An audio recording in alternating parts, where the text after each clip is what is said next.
These are the 9 questions that I think every school leader should be asking right now. So I've spent the last week in Washington, D.C. with over 600 school leaders from all over the world.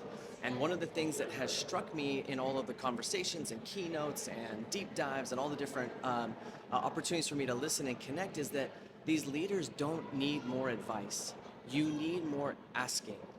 Right now, the problem is that we get so caught up in the day-to-day that we lose sight and we forget to take the time to actually sit and reflect on some of the things that are most important. And so as I wrap up this week, I'm going to leave you with my 9 questions that I think every school leader should be asking right now. Why does your school exist? So one of the keynote speakers at the conference made a statement that was pretty provocative. He said, schools exist in order to teach young people something that they don't already know. Now, he was saying it to be provocative. I don't think he actually believed that, but I do think that we have a number of school leaders who do believe this, that we show up and we're there to provide students something, information that they don't already have. The problem with that is that that can't be your why anymore because schools have changed, because technology has changed. And so you can't just show up and expect to give people knowledge that they don't already have. Students can hop online and they can go to Khan Academy, they could go find a personal AI tutor. And so school has to be about something more than just a transfer of knowledge. And so if I think about what the purpose of schools are, it really comes down to one word, which is becoming. Everything about a school is about helping a young person understand who they are so that they can figure out who they want to become, and then it's up to us to help them on that journey of becoming. Now, I love the word becoming because it really kind of signals that there's no end. And that's what we want, right? We want students to be able to love learning throughout their entire life. And so our purpose can't just be about transferring knowledge. It has to be us partnering with the parents and the students in this journey of becoming.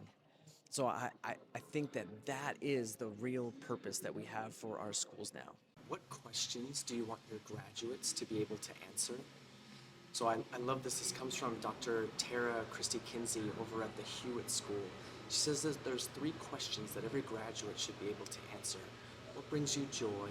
What are you good at? And what does the world need?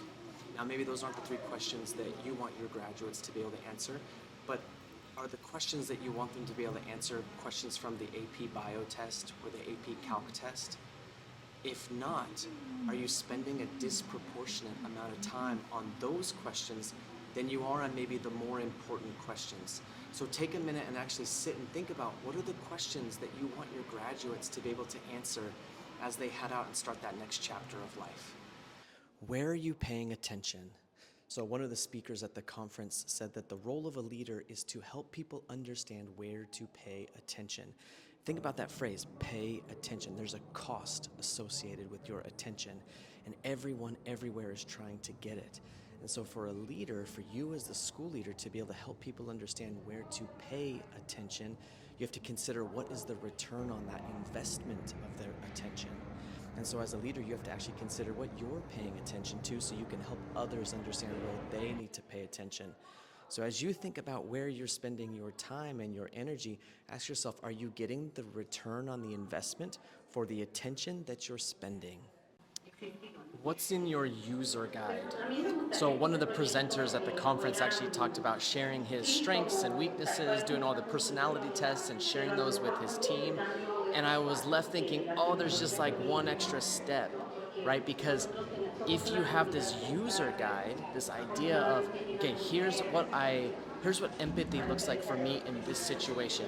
Here's what happens when I get stressed. Here's how I handle different situations. That's way more helpful to your team than just knowing, empathy is one of my strengths. And so as a school leader, instead of just stopping at that point of, here's all the things that you should know about me, generally try and get as specific as you can. Create a user guide and then have your other leadership team members create user guides for themselves so you know, when someone's stressed, they act like this.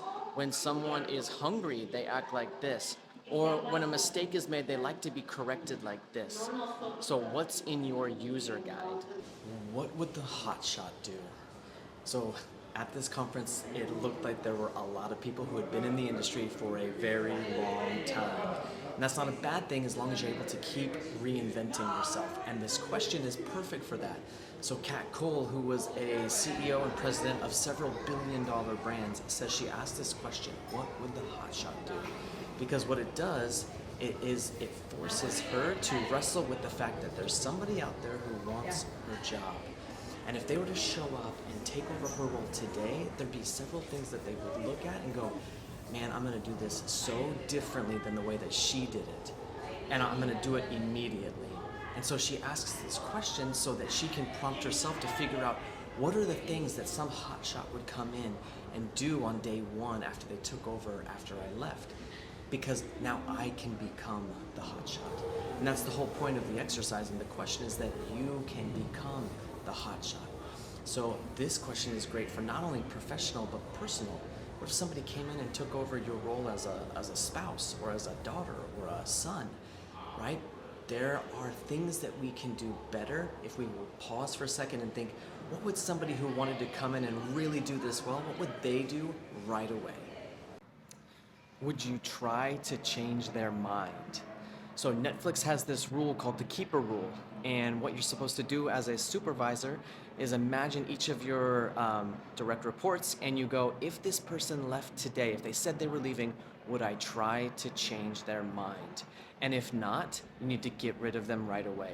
Now look, I know school leaders are not going to like this. We're such a loving bunch in education and we don't want to say goodbye. We want to give everyone all the chances. But think about it, these are the people that you're putting in front of kids every single day. And so if you have the opportunity to find somebody who's better to be with students in a classroom, then you need to look for that opportunity. And sometimes that means that you have to apply the keeper rule. So would you try to change their mind if they said they were going to leave? How would you change your process next time so you don't make the same mistake again? This is my favorite question that my supervisor, that our superintendent asks me anytime that I make a mistake, because it puts all the focus on the process and not on the person.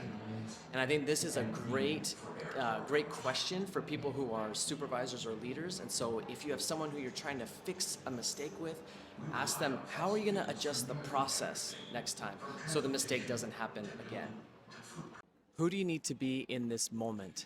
So one of the presenters at the conference talked about leaders as being different types of fruit at different times. Sometimes you're a durian, really prickly on the outside. Other times you're a mango, really sweet on the inside. But his point in his session was that leadership is not about the leader. Leadership is about context. And so this question of who do you need to be in this moment is really about you stepping back and asking this question to understand, okay, the context of the situation that I'm in, which version of me needs to show up right now for the people who are here? And so this is a really important question, especially for school leaders who are constantly changing contexts, right? You might have a dozen meetings in a day, and each one might require a slightly different version of you.